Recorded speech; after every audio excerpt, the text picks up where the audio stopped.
대만의 밤거리를 가로지르는 길고 고독한 고속도로. 그 어둠을 뚫고 솟아오르는 기이하고도 강렬한 빛의 향연을 마주하게 되면 누구나 한 번쯤 숨을 멈추게 됩니다. 화려하다 못해 눈이 시린 분홍색, 형광 초록색, 그리고 푸른색의 네온사인들이 끝없이 줄지어 서 있고 그 중심에는 사방이 투명한 유리로 된 작은 부스들이 마치 도시의 거대한 진열장처럼 놓여 있습니다. 그 유리 상자 안에는 한겨울의 찬 바람 속에서도 비키니나 속이 훤히 비치는 란제리 혹은 남성의 성적 판타지를 극도로 자극하는 간호사, 경찰, 메이드 복장 등의 코스프레 의상을 입은 젊은 여성들이 무표정하거나 혹은 매혹적인 미소를 지으며 앉아 있습니다. 사람들은 이들을 빌랑서시라고 부릅니다. 춘추전국 시대의 절세미인이었던 서시의 이름을 빌려왔지만 그녀들이 파는 것은 아름다운 전설이나 고결한 가치가 아니라 씹는 순간 입안을 피로 물들이는 강력한 각성제이자 현대의학이 죽음의 열매라 규정한 빌랑입니다. 이 기묘하고도 선정적인 풍경은 대만의 급격한 산업화가 낳은 독특하고도 서글픈 자화상이며 자본주의가 인간의 본능을 어떻게 매출로 치환하는지를 보여주는 가장 적나라한 사례입니다. 상상해 보십시오. 새벽 2시 타이완의 1번 국도를 달리는 대형 트럭 운전사 리 씨의 하루를 말입니다. 그는 오늘만 해도 10시간 넘게 운전대를 잡았습니다. 무거운 화물을 실은 트럭은 그의 어깨를 짓누르는 삶의 무게와 닮아 있습니다. 쏟아지는 잠을 쫓기 위해 라디오 볼륨을 최대로 높여보고 창문을 열어 찬 공기를 들이마셔 보지만 끝없이 이어지는 가로등 불빛은 오히려 그에게 최면을 꺼는 듯 몽롱한 환각을 선사합니다. 이때 그는 커피나 담배보다 훨씬 강렬한 무언가를 갈망하게 됩니다. 바로 빌랑입니다. 씹는 순간 입안이 타오르는 듯 따끔거리고 아드레날린이 솟구치며 심장이 두근거리는 그 작은 열매. 하지만 리 씨가 차를 멈추는 이유는 단순히 그 열매의 효능 때문만은 아닙니다. 리 씨의 시야에 환한 불빛이 터져 나옵니다.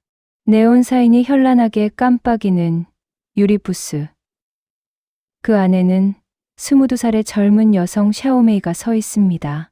그녀는 대만 남부의 가난한 농촌에서 상경해 이곳 대만 국부의 국도변 부스를 지키고 있습니다. 부스 안은 마치 작은 스트릿바의 무대처럼 꾸며져 있습니다. 천장에는 조잡하지만 화려한 미러볼이 돌아가고 바닥에는 붉은 카펫이 깔려 있습니다. 샤오메이는 단순한 판매원이 아닙니다. 그녀는 가슴 라인을 노골적으로 강조한 탱크톱과 엉덩이 살이 살짝 비칠 정도로 짧은 핫팬츠를 입고 있습니다. 특히 이 부스의 설계는 치밀합니다. 조명을 바닥 쪽에 설치해 빛이 아래에서 위로 투사되게 함으로써 그녀가 움직일 때마다 유리에 비치는 신체의 굴곡과 실루엣을 극대화합니다. 지나가는 차량의 헤드라이트가 유리벽을 스치면 그녀의 미소는 더욱 선명하게 빛나고 리 씨의 뇌는 즉각적으로 반응합니다. 이런 밤에 저런 아름다운 아가씨가 나를 기다리고 있다니. 리 씨는 본능적으로 브레이크를 밟습니다. 이것이 바로 빌랑서시 디즈니스의 핵심입니다. 외모가 곧 상품이고 호기심이 곧 현금으로 치환되는 구조입니다. 이러한 빌랑서시의 역사를 거슬러 올라가면 대만의 복잡한 근현대사가 고스란히 드러납니다. 사실 빌랑은 수천 년 전부터 대만 원주민들에게 종교적 의례이자 사회적 유대를 다지는 매개체였습니다. 손님이 오면 빌랑을 내놓는 것이 극진한 환대였고 마음에 드는 이성에게 빌랑을 선물하는 것이 구애의 표시였습니다. 하지만 17세기 한족이 유입되고 이후 일본의 식민 지배를 거치며 빌랑은 불결한 구습으로 몰려 철저히 탄압받았습니다. 일본 통치기에는 빌랑나무를 베어버리고 길거리에서 침을 뱉는 행위를 매질로 다스렸을 정도였습니다. 그러나 1945년 일본이 물러나고 1960년대 대만의 경제 기적이 시작되자 억눌렸던 빌랑의 수요는 폭발적으로 되살아났습니다. 공장이 들어서고 도로가 깔리며 물동량이 늘어나자 밤낮 없이 일해야 하는 노동자들에게 빌랑은 없어서는 안 될 연료가 된 것입니다. 본격적인 빌랑 서시 마케팅은 1960년대 중반 대만 중부 난터우현의 구식마을에서 시작된 것으로 알려져 있습니다.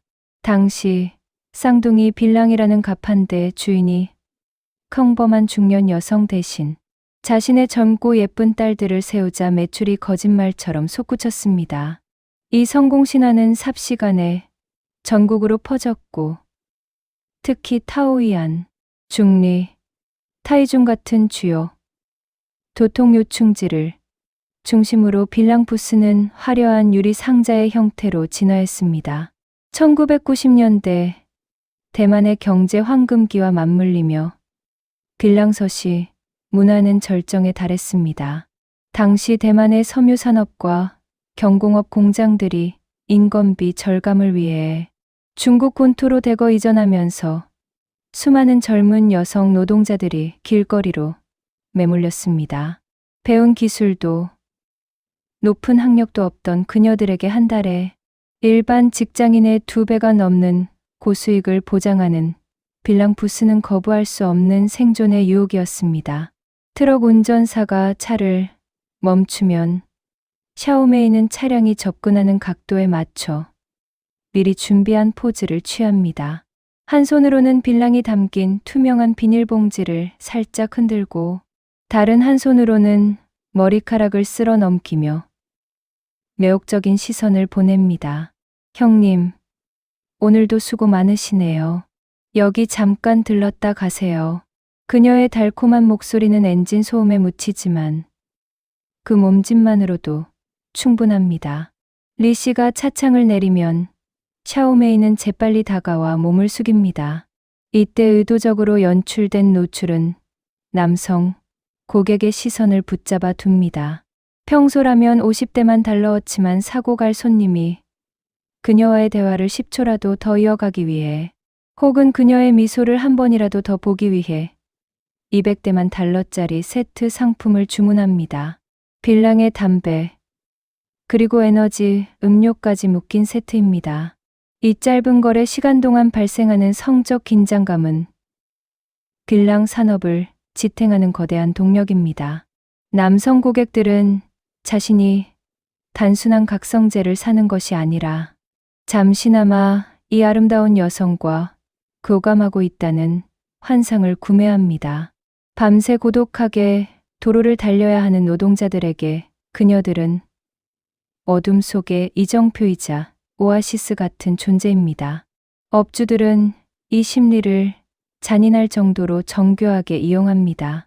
빌랑 서시들에게 매출에 따른 보너스를 지급하며 과감한 노출을 독려하고 고객의 성향을 분석합니다. 어떤 지역은 제복 코스프레가 잘 통하고 어떤 지역은 청순한 느낌의 원피스가 더 매출이 높은지를 파악하여 입힙니다. 비가 오는 날에는 젖은 옷이 몸에 달라붙는 시각적 효과를 노려 더 얇은 소재의 옷을 고안해내기도 합니다. 특히 타이중이나 타오이안 같은 지역의 빌랑거리는 밤이 되면 구랴성을 이룹니다. 수백 개의 유리 부스가 내뿜는 조명은 멀리서 보면 마치 미래 도시의 사이버펑크적인 느낌마저 줍니다. 그러나 이 화려한 유리 상자 안의 삶은 결코 화려하지 않습니다. 그녀들이 파는 빌랑은 세계보건기구 WHO가 지정한 1급 발암물질입니다. 빌랑 속의 아레콜린 성분은 구강, 뇌 점막을 파괴하고 섬유화 증상을 일으킵니다. 이를 장기적으로 씹는 노동자들은 치아가 검붉게 물드는 것은 물론 잇몸이 무너지고 결국엔 뺨에 구멍이 뚫리거나 턱뼈 전체를 잘라내야 하는 구강암의 공포에 직면합니다. 대만 정부는 매년 수천 명이 빌랑 때문에 목숨을 잃는다는 통계를 발표하며 대대적인 금지 캠페인을 벌였지만 중독된 노동자들과 거대한 산업망의 저항은 완강했습니다.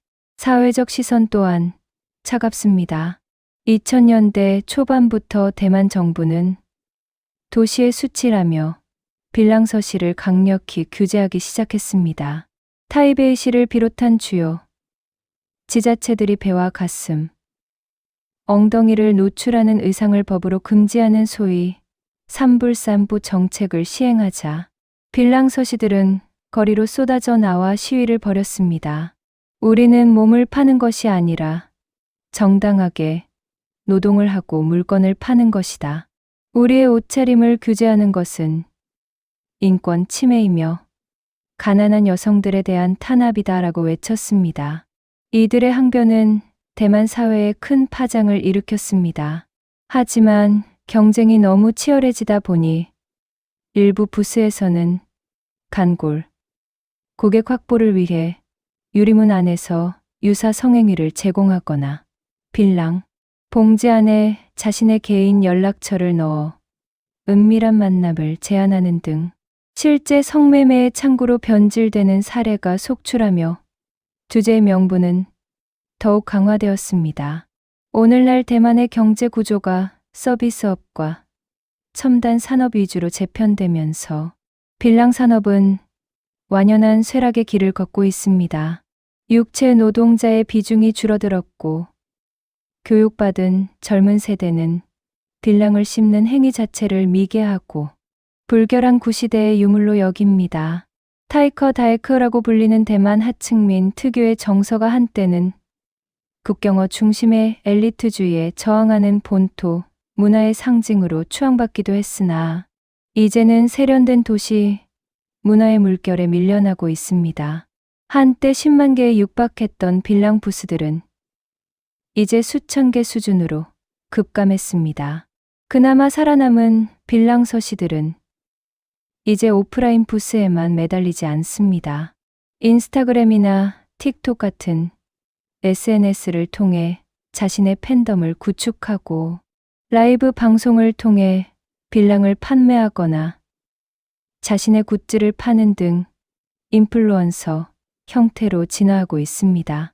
하지만 여전히 외곽 국도 어딘가에는 샤오메이와 같은 여인들이 유리 상자 안에서 고독하게 불을 밝히고 있습니다. 그녀들은 여전히 말합니다. 외모가 제일 중요해요. 손님이 나를 보고 차를 세워야 우리 가족이 먹고 살 수 있으니까요. 이 말은 자본주의의 비정한 논리와 가난한 여성의 절박한 생존 본능, 그리고 성을 철저히 도구화하여 이윤을 창출하는 산업의 메커니즘을 관통합니다. 빌랑 서시는 단순히 예쁜 여자가 빌랑을 파는 풍경이 아닙니다. 그것은 급격한 경제 성장 과정에서 소외된 이들이 선택할 수밖에 없었던 가장 원초적이고도 서글픈 마케팅의 결정체입니다. 이제 여러분이 대만의 밤길을 달리게 된다면 그 화려한 네온사인을 이전과는 다른 시각으로 보게 될 것입니다. 저 반짝이는 유도등 아래서 누군가는 건강을 담보로 잠을 쫓고 누군가는 수치심을 담보로 생계를 잇습니다. 붉은 침으로 얼룩진 대만의 국도변은 수많은 인간의 욕망과 슬픔이 교차하는 지점입니다. 죽음의 열매를 팔면서도 살아남기 위해 가장 화려한 미소를 지어야 하는 빌랑 서시들의 이야기는 우리가 누리는 문명과 풍요의 이면에 얼마나 많은 뒤틀린 희생이 존재하는지를 다시금 생각하게 합니다. 그 빛은 누군가에게는 유혹의 불빛이었겠지만 누군가에게는 어둠 속에서 내미는 간절한 조난 신호였을지도 모릅니다. 오늘 밤도 대만의 국도 위에는 붉은 침 자국과 차가운 네온사인의 잔상이 길게 드리워져 있습니다.